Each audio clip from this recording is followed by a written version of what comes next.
Қайырлы күн, құс сүйер қауым. Мынау менің үндік балапандарыма бүгін 15 күн болды. Осындай болып өсті, әдемі болып өсті, әдемі. Қазір чик-тоник беріп жатырмын. Жемі старт, Пурина. Чик-тоник ішіп жатыр.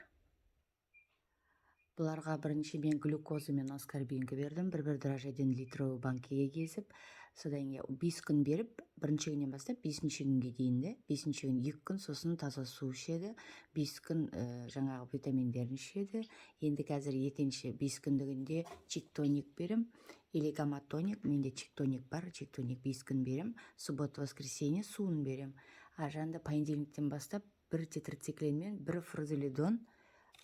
фурозолидон бір таблеткіден 1 литрға езіп 5 күн берем тоже.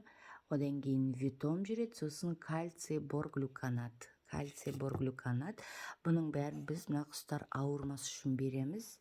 Витаминдер мен антибиотик витаминдер. Бұлар бәрі дәрі бергенде не болады деп ойламаңыздар. Бұлар витаминдер.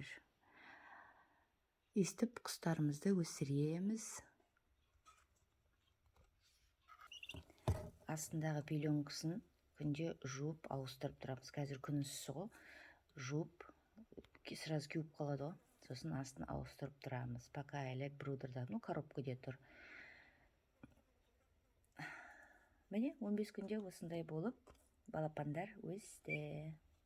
Индюктың балапандары.